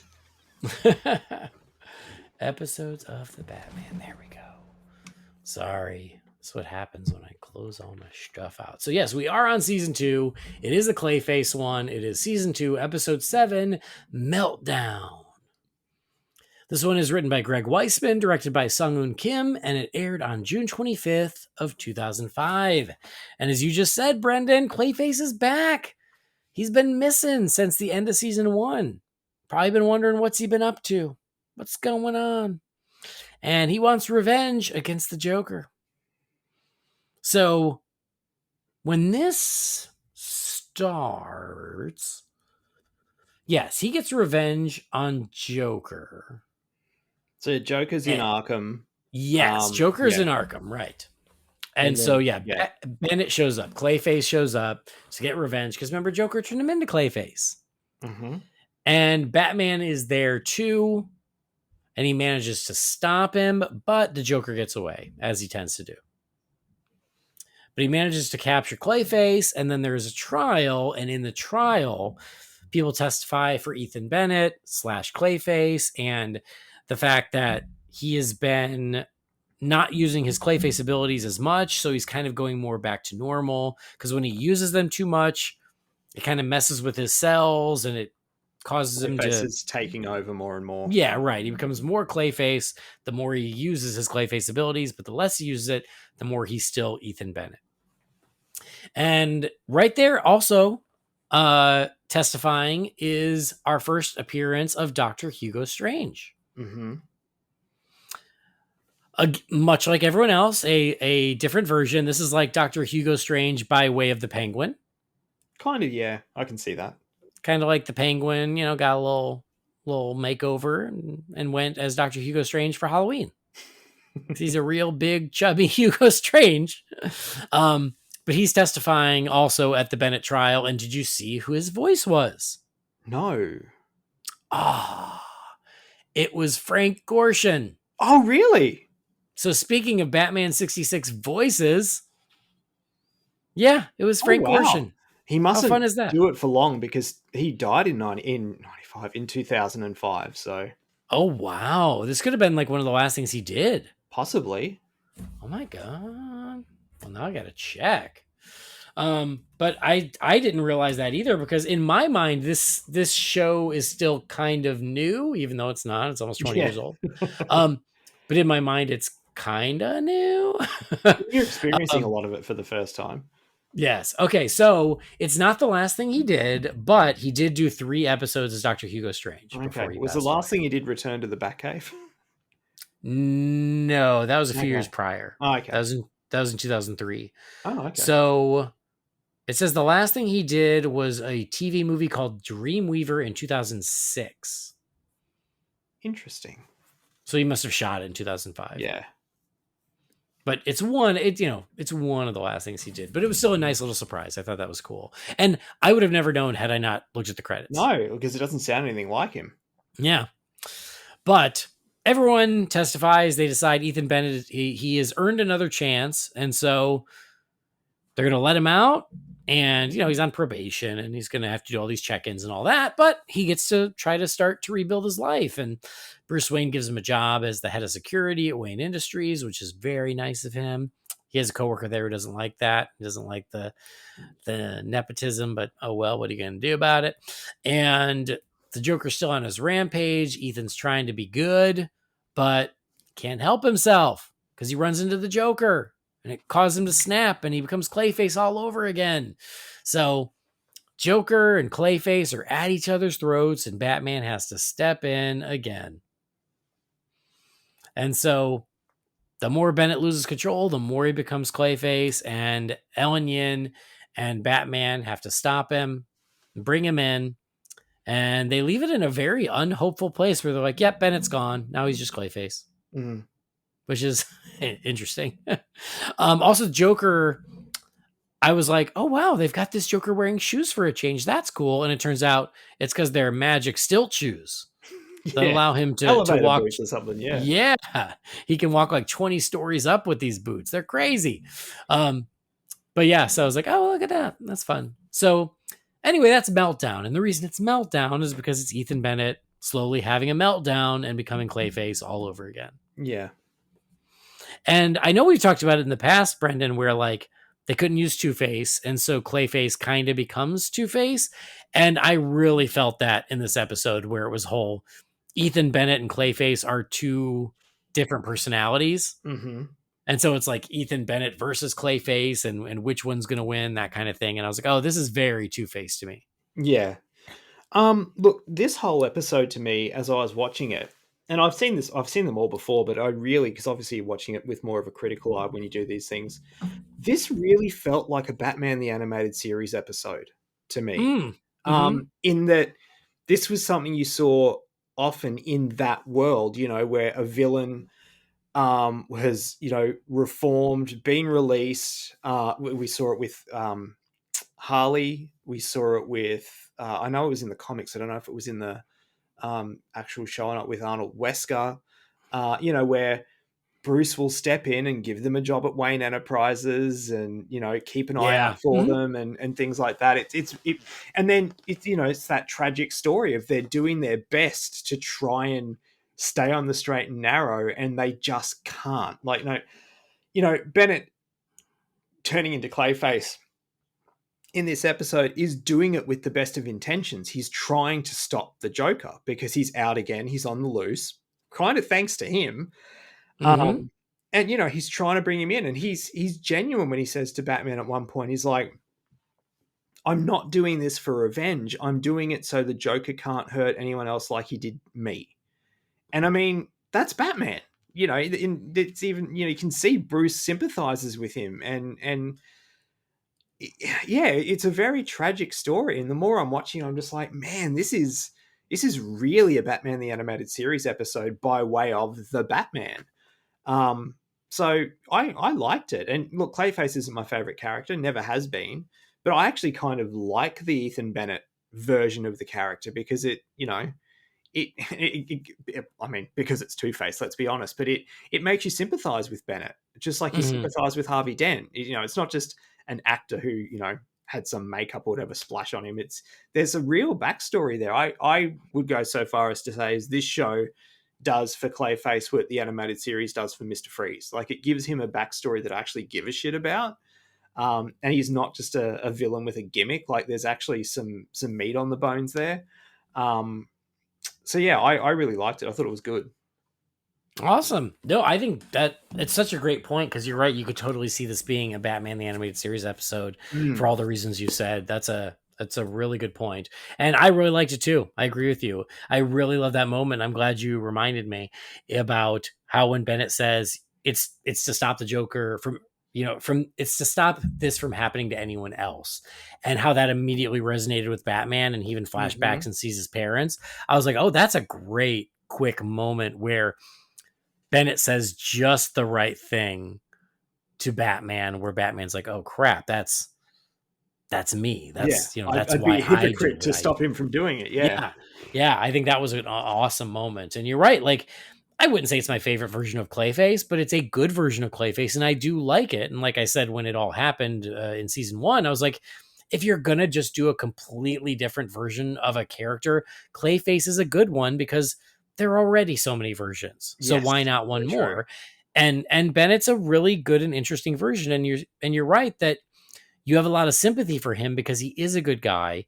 He is Bruce's friend. And unlike Harvey Dent, who doesn't want to be Bruce's friend anymore. Harvey Dent really does turn his back on Bruce. Bennett never does. No. I mean, certainly his more impulsive Clayface personality takes hold, but he's still Bennett, and you do feel for him. So that's why the end kind of took me by surprise, because I really liked the episode, but the end of Batman giving up hope felt a little out of character, of him going, yeah, Clayface is all that's left. It's like, well, I feel like Batman never gives up on Harvey Dent, and I don't think he would also give up on Bennett yet. Yeah, it's a tricky one. I mean, they don't leave really anything to the imagination. Like you see him transform, and he even says to Batman and Yin, like, "This is the last time you're going to see Bennett." And yeah, I mean, he's just full on villain. So I can see it both ways. I didn't think of that at the time watching it. I was just like, well, he's Clayface now. But you're right. Like, would Batman give up on him at that point? I don't know. I mean, he's done everything he can to help him, and Bennett wasn't, having a bar of it. So, Well, it's like it's his best friend, and he's still in there. mm, So I think the whole he's only Clayface now, that I think is done for the sake of the show, as opposed to doing it because it makes sense for, especially for Batman's character. Because man, how much crap has Harvey Dent done over the years, and Batman still holds out hope for him. So yeah, I guess fair. that's It's a my good point. only little nitpick of the episode is I'm like, no, I don't think Batman would have given up on Bennett yet, especially because now it's still only like the second slip up, right? So Yeah. I think that he would still be trying. I honestly can't remember if it happens in the future, but part of me is just like, I'd love to know how Bennett would react if he knew who Batman was. Yeah. Yeah. And I forgot that he didn't until this episode. I couldn't Yeah. remember where they left it, but yeah. No, it'd be, if Bruce had, if he wanted to play it another way, it'd be like, hey, you've got these powers. I have, the tools and stuff to help you. And, let's do this the right way. God, make him a partner. Yeah, for He'd sure. be an awesome asset. He'd be very helpful, right? Yes. All right. Well, that's Meltdown. Final thoughts and a letter grade, Brendan. I mean, look, I said it all before. I think it was a really, really solid episode. Nice for it to not just be sort of like that Saturday morning cartoon style show, but for one that had some depth and some tragedy. And like I said, it's very much a Batman the Animated Series episode by way of this series. So I'm going to give it an A. All right. Yeah, I mean, I do agree. I think that this is a great episode. It's not surprising that it was written by Greg Weisman because he's great. Yes. Yeah, he's super talented. But I'm gonna dock it because Batman shouldn't give up at the end. So I'm gonna go A-. Okay, that's fair enough. All right, next one up is JTV. A little more Joker action. So that's your homework for next time. But we got one last thing to do. Got to check in with you, fine feathered finks, and crack open the Wayne Manor mailbox. It's time again for the Wayne Manor mailbox. You've got mail. Darren, what is a letter for me? Maybe temporary. She wrote a letter. You're one hell of a messenger. Sizzle, Master Wayne. Okie dokie, got some emails here. What do we got? This one here is from our pal Bat Sam from Boston. It says, hey guys, sometimes I wish I spent more time thinking about ways to solve the world's problems and less time thinking about whether or not the bat rope was strictly an escape tool or a viable mode of transportation. Yet here we are. So what do you think? Wouldn't Batman need to carry 2 grapple guns like Spidey's web shooters? During a recent reread of Hush, I noticed a single frame of evidence of this, Book 1, page 15, which led me to ask the question. I have vague childhood memories of Batman and Robin fully using the bat ropes to get around town on Super Friends, but that hasn't been the case in the movies. So what are your thoughts? Are bat ropes for getting out of sticky situations, or can they be used to beat nasty Gotham traffic? Thanks for making each show better than the last one, Bat Sam. Well, that is a very nice thing to say at the end there, Bat Sam. I appreciate that. What do you think, Brendan? The bat ropes, is it a viable form of transportation? I think it's whatever the writer needs it to be. Well, sure. Yeah. Because, I mean, yeah, like Batman the Animated Series, you'd see Batman pull out a grapple gun and just shoot it in the air, and then he's flying, he's half a block away. It's like, where did he shoot that to? Like, Mhm. But it's just what it is. It's if they need it to be a mode of transport, it's a mode of transport. If they need it to, to rope up a villain, it can rope up a villain. It's kind of like Gozer. It's whatever it wants to be. I tried to think of something that couldn't possibly hurt us. I remember roasting Stay Puft Marshmallows, Capaconda. Anyway, yes, that's true. I agree with you. I think that especially using comic books and animation as a precedent, bat ropes are a viable form of transportation. In practicality, in real life, would it be nearly that effortless? Of course not. It would be a huge pain in the ass. But that would be even true for Spidey's web shooters, because I think that a lot is where he spins his web and swings. It's like, yeah, what's that attached to? Because you're like above the building, Yeah. you know. So I think that's true either way. I do love the image of Batman and Robin swinging through the city, whether it be in comic books or animation, maybe hopefully someday in a movie.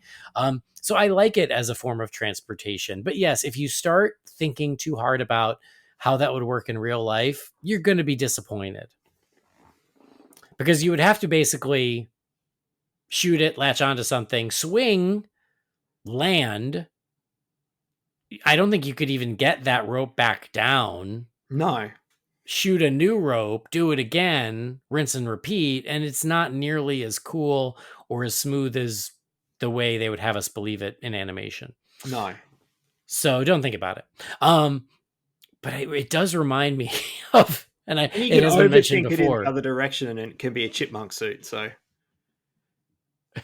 Flying squirrel, but either flying squirrel, yeah. Sorry, yeah, not flying chipmunk. squirrel.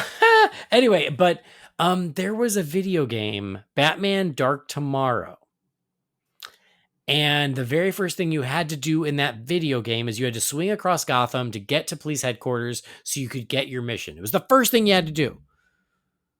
The way you start the game. And it was so hard and so maddening that I never got past that. So it is further proof that it's better in concept than it is in execution. Actually, I lied. I do think eventually I got past it, but by then I was so mad I didn't really care. And then I did get to the first level, and it was also just maddeningly hard, and I definitely never beat the first level. I think I'm just having a look. It was 2003 on GameCube and Xbox. Yes, it was.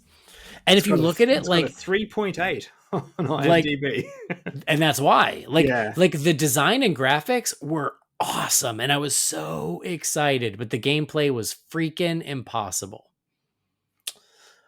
All right, next message here is from Loxley Gray. It says, "Hey guys, I hope you're doing well. I assume that you saw the recent announcement about the deceased attraction in Queensland. Okay, I saw the trailer on Tom Taylor's Instagram, and it looks amazing. I'm not going to get a chance to visit anytime soon, but I'm a huge fan of Tom's work, and he's just the nicest guy, so I'm excited about it.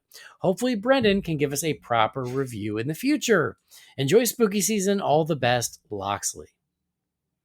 So, Brendan, you are definitely going to go check out Deceased for us, right? At Movie World? Look, I really, really want to go. A couple of things. First is the sessions that they have, they sell out that quickly. They're also really expensive. They used to include Fright Nights as part of like your annual pass, which I have. And they don't do that anymore because they realize they can print money by making people pay extra to go to it. They also, I think they overbook it, because I've never been, but anyone I know who's gone, their major complaint is that there's usually, I think there's like 4 or 5 mazes and other events, and you can ride the rides at nighttime and stuff. There's that many people there. You can get through one maze if you're lucky. You spend so much time just standing in line, which would absolutely give me the shits, particularly for the, I think it's like $80 or something to go for like 3 hours, 4 hours, whatever it is. And wait, remind me, $80. So would that be 40 for us? Yes, because yours is usually twice as much. Yeah. That ain't that bad. Also, but the thing is, for me at the moment too, I'm okay today, but I've been having a hell of a time with my health lately. I've got to go in for a procedure about a week and a half away, which I'm not going to be able to get there. So I know sometimes they repeat mazes. Like they had a Conjuring maze last year. They've got the Conjuring maze again this year.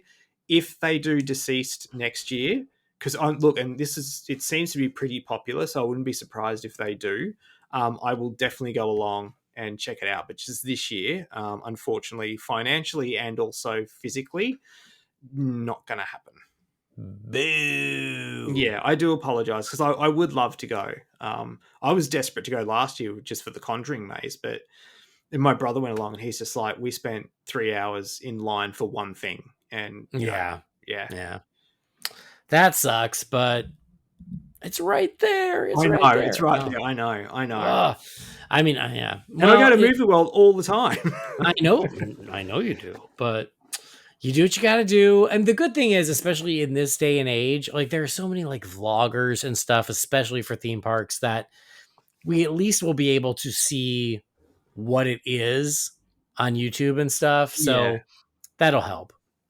Yeah. But yeah, I did see a little bit of footage and I think it was like, it was just a commercial or something for it, but I was like, oh man, that's so fun and kills me. But yeah, I can't get to Queensland to see it, but oh well. Well, you go to bed if you do. Well, all right. Okay, I'm going to And that's start looking mine. for Jess can have the couch. You can... She won't even be there. What are you talking about? True. All right, next message is from Ron. It says, hey, Holy BatCast family, I hope you're doing well, and I continue to enjoy the most magical time of the year. Last episode, you covered an unlikely team up. So my question is, which two unlikely villains would you team up to take on Batman? My answer would be Deathstroke and the Red Hood. As always, thanks for all that you do, Ron. Thank you, Ron. I appreciate that. Okay, two most random villains to team up to take on Batman. I love these questions without notice. Yeah, because it's like what can you come up with? I'll tell you the two most incompatible villains who would never team up. I know what you got to say. And that's Mr. Freeze and Poison Ivy, because that doesn't make any sense. So that would never happen. I'd never make a movie about that. I'm going with that because it doesn't even their goals are completely contradictory. So there's no reason they should team up. I don't know. Like, I'm trying to think of like the most dangerous and also the one that's kind of like, well, like a Joker and Scarface or something, or yeah, like a really dangerous villain like a Scarecrow, and then like a Magpie or something really random like that. Yeah, that's sort of where my mind's at. Yeah, well, I mean, I'm kind of thinking the same way. I'm like, which two would not get along? So my first thought was Joker and Scarecrow, because Joker is so silly and Scarecrow is so fear. They don't quite gel, but then again, they both use chemicals like that. Actually, to me, that'd be a cool team up. Yeah. So that's why I was like, well, but I feel like they have maybe worked together in the past. But how about Joker and Ra's al Ghul? Because they have nothing in common. Yeah, Ra's is so serious, and they're completely opposites, and plus they're both so used to being the man in charge. I think they would have a really hard time working together, and I don't know, that could be kind of fun. Yeah, I can see that. Well, I can not see it, but I'd like to see it. So yeah, I guess that's the most random one I can think of. But then, unless you're like digging into real random obscure ones, but yeah, that works. Like Heath Ledger's Joker and Condiment Man or something. Condiment King. King. All right, we got one last one here. It's from Benjamin. It says, to the Dark Knights of Fall. Hey, Batcasters, I loved your Batman and Robin toy episode.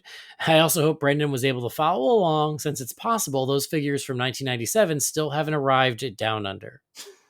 To be honest, I don't have a single Batman and Robin figure. I do now because of my eBay. Yes, you do. I never did before. No. The first Batman, fun fact, the first Batman and Robin merchandise I ever bought that was strictly Batman and Robin was the Funkos. Oh, really? And that was like, 3 years ago? Yeah, I've got the Funkos. I mean, I had the movie magazine and the movie comic, and you've had the soundtracks. I mean, no. Didn't you? I just bought in 97. I didn't buy a single thing, not a thing. I thought you would have. And then them, Yeah, before now. When we talked about the songs, I said I just had bought that Oh, that's soundtrack right, like you did this too, year. yeah. That's right. So now I have a little bit of a collection because like you said in the past, like it should be represented amongst my collection, and I found some cool stuff here and there. But yeah, the first thing I bought were the Funkos. Anyway, sorry, back to the email. It says, Andy, like you, I personally love and prefer finding DC figures in the wild, like when you're at Target or Walmart for grown-up things, but then the man-child gets unleashed and you get to go to the toy aisle on the way to the grown-up aisle. So in the wild, as opposed to pre-ordering online. For my question, what would be your ideal selection of DC figures in a toy aisle? Since we've all been to Target or Walmart, let's keep the question focused on those.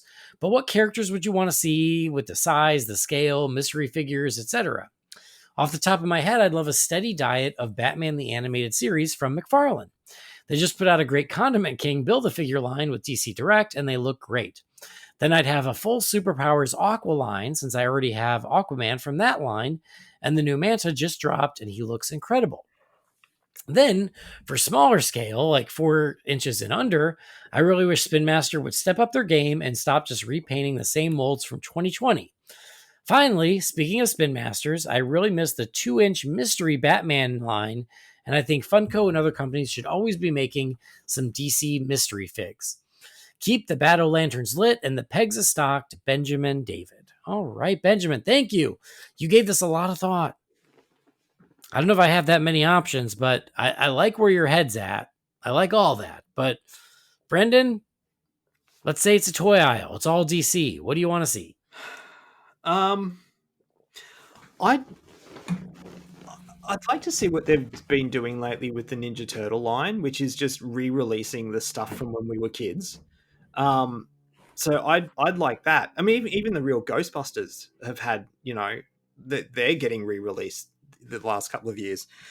Do that, like just re-release the classic figures from, Batman the Animated Series, Legends of Batman. I mean, I know the movie ones would be a bit, because they're so tied to the movie, but like some of the Batman Return stuff and everything. But yes, some of the classic figures from those, particularly Batman the Animated Series, because man, I'd buy a shitload of them. But I mean, too, I'll just ditto that, Yeah. especially like after the last episode, the Batman and Robin episode, and then, Jay has continued writing those articles about the classic toy lines. So Batman and Robin, Batman Forever. Yep, Batman Returns, and then Batman 89. Those are so fun. And yeah, like if you just re-release those, I would buy every single one. Like I would. I like the McFarlane figures. They're really they're so detailed and they're great quality and everything. They're just, to me, they're just too big. Like if they were still like what the DC movie figures and stuff were previously, like when it was like Batman, Batman versus Superman time. I can't remember what, but that if they were that scale, I'd be inclined to buy them more. It's just I only have so much shelf space, and the McFarlane figures are huge. So Brendan, not a size queen. No, I'm not. I'll take what I can get. But yeah, you know what I mean. They're so big, and they take up too much space. Bit. Just a little bit. We don't want too big. No. All right. Anything else? Not really. I want the stuff that made me happy when I was a kid. No, I mean, I agree with that, and I'm with you on that. I think that's great. I do think that the Superpowers line is pretty awesome, and I try to practice restraint, but they do make me happy just seeing them on the shelves. But I like the McFarlane stuff, but I mean, how about for starters, which was what prompted this email, how about just making the McFarlane line readily available? Like they released that whole Dark Knight line of Batman, Scarecrow, Two-Face Joker, and then Bane as the Build-A-Figure. I want those. I've never seen any of them out in the wild. And online, they're like $40 a piece because they weren't readily available. And it's like, well, then why'd you make them? I can't even buy them. Can't give you my money. Mate, that's most of the figures over here. Yeah. It's crazy. So, I mean, like, again, that's just more of what's already available. But like, hey, that would make it fun to go out in the wild and go, get one each time. Because to what Benjamin said, that's exactly why I do it. Is I go to Target, I go to Walmart, I have to buy baby wipes, and I have to buy milk, and I have to buy, command strips, and I have to buy, all this grown up non-fun stuff.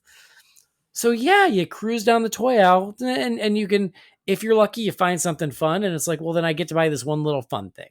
Yeah.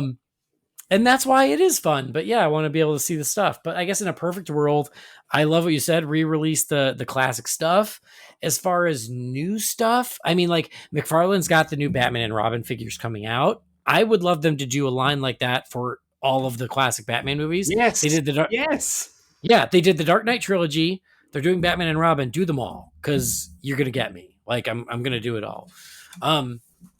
But yeah, I think those would be great. I loved what you said about the mystery figures. I loved those little Batman mystery figs from Target. I'm looking at them right now. They're right here on my desk. I love those because they were like really affordable and really cool. And that was something that was fun to just throw in your, throw in your cart while you were cruising through. And they're awesome. So yeah, like I guess variety is good, but yeah, like, and then the statues, like the McFarlane statues, I love them, but that's nothing where I have to pick and choose because space, of course. Yeah.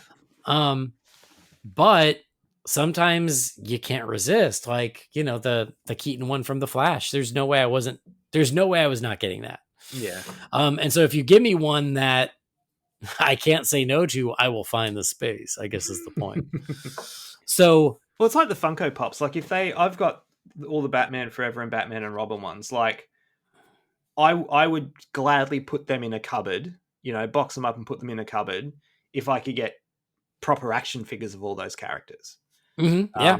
Yeah. I mean, I don't want to make my whole shelf, because again, it's a shelf space thing. Like, and they'll be $40 a pop over here anyway. But the Batman and Robin ones, I'd love to get them all. But again, I just don't know if I can A, afford it, and B, that'd take up pretty much my whole Schumacher shelf. And if they were to release the Forever ones one day, well, they've got to go somewhere too. So. Well, and that's just it. Like, I mean, and that's why I'm excited about the Batman and Robin figures. And it's like what Jay and I talked about last time is they had these extensive toy lines for all those movies, and how few of those toys actually looked like the movie. Yeah.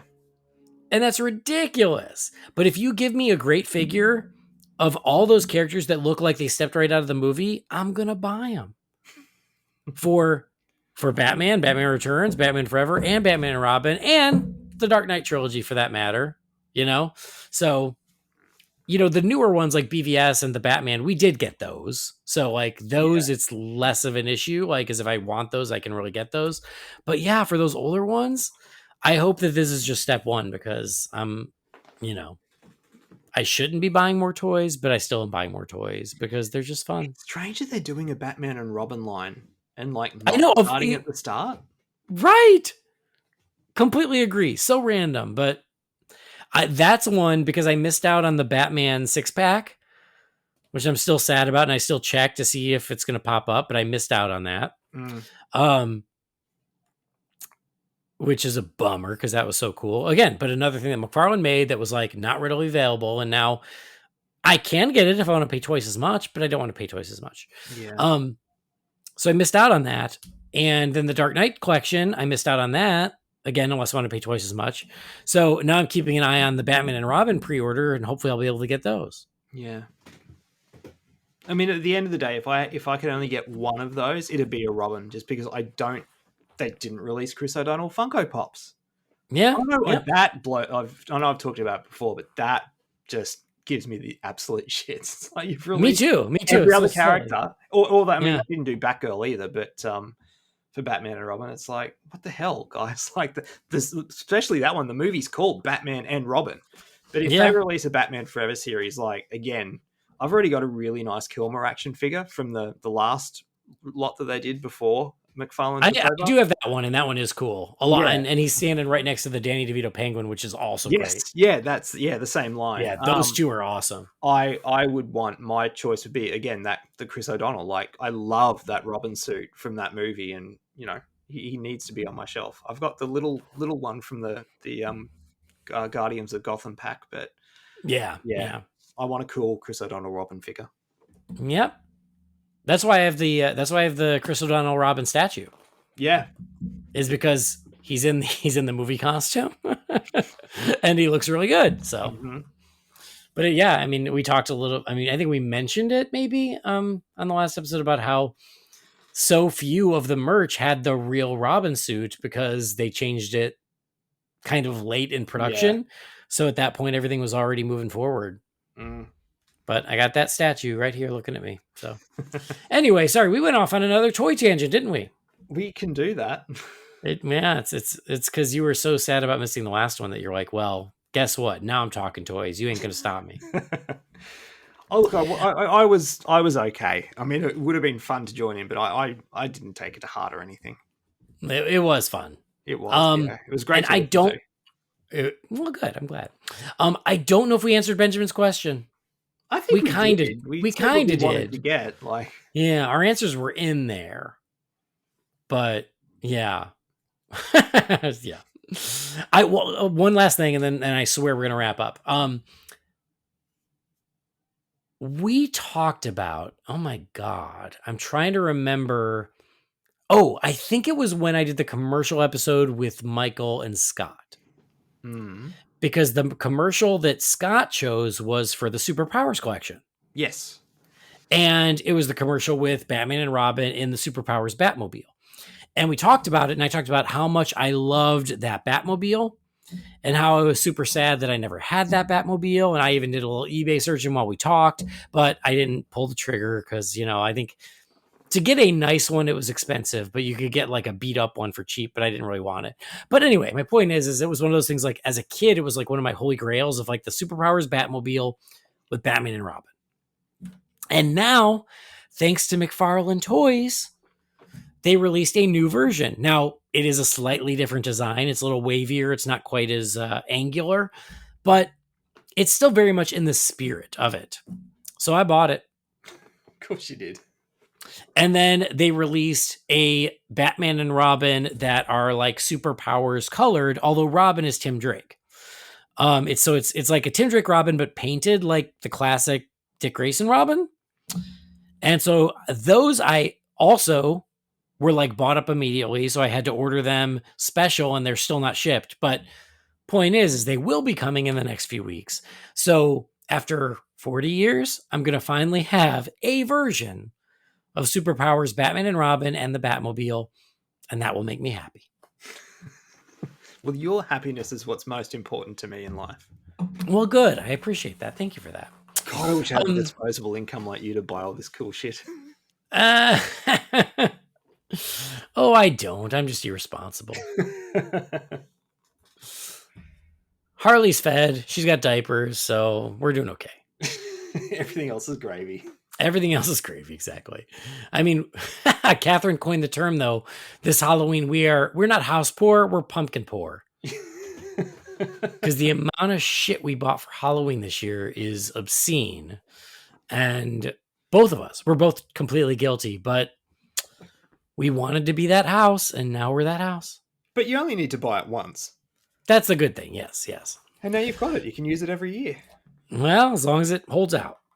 Yeah, true. All right. Let's close the Wayne Manor mailbox. Thank you to everybody who wrote in. We do appreciate you. Thank you guys for writing. If you've got something for the Wayne Manor mailbox, you can send that to holybatcast@rf4rm.com. That'll do it for this episode. Lots of random stuff, but I had a good time. Brendan, thanks for joining me. Thanks for spending the time. Always. Well, not always. Well, you know what I mean. It's always great when I can. Okay, that's good.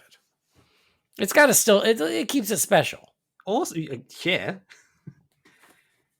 And I don't have to share you. It's usually just you and me. This is our date night. Kids are in bed. We get to have a little date night. And it's nice. Just you and me. Yeah. Got to keep the spark alive somehow. So tonight, I'm playing Batman and you're playing Robin. No worries. I'll to the Batcave. Anyway, where can we find you these days? Are you around? You hiding? Yeah, like Jamie? I'm usual place. You can see me on Facebook in the Real Fans groups watching a bunch of horror. I'm really giving Scare-a-thon a crack this year. I think it's the most I've ever watched in any scare-a-thon or cheer-a-thon thus far, and I've been in the group since 2016. Wow, impressive. So yeah, working from home helps, and also having a bunch of sick days has helped too. Yeah, and I mean, I'm rarely posting on X these days, but I'm around. So if you tag me in something, I'll see it. Yeah. Sweet. Awesome. Well, we love it. Thanks, Brendan. We'll see you soon. And thank you to everybody who's listening. Thank you guys for joining us. We love it. Please do subscribe or follow the show wherever you get your podcasts. And something else that you can do to support us, just rate and review us wherever you get your podcasts. That would be nice. A nice rating goes a long way, and it makes us feel good. So we appreciate everybody who's done that. But if you haven't, it's really easy and it's quick, and we appreciate it. Again, you can go to holybatcast.com or find Holy BatCast on Facebook, Twitter, X, Instagram. Just find Holy BatCast. If you've got something for the Wayne Manor mailbox, that email address again is holybatcast@rf4rm.com. Our theme music was created by the talented Gaurav Venkateswar. You can find his work at gvtunes.com. And don't forget to check out our sponsors over at Manscaped. Go to manscaped.com, do some shopping, and use that promo code BATSCAPED for 20% off and free shipping. That'll do it for this episode. Thank you so much for joining us. On behalf of Brendan, I've been Andy. We'll see you next time. Same bat time, same bat channel.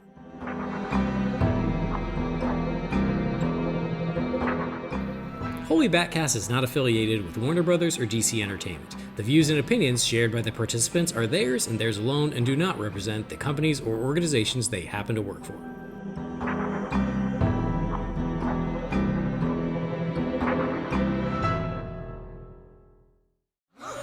This is Adam. Greetings, citizens. I couldn't have found you without him. Oh, wow. Okay, you can say it now. To the Batcave.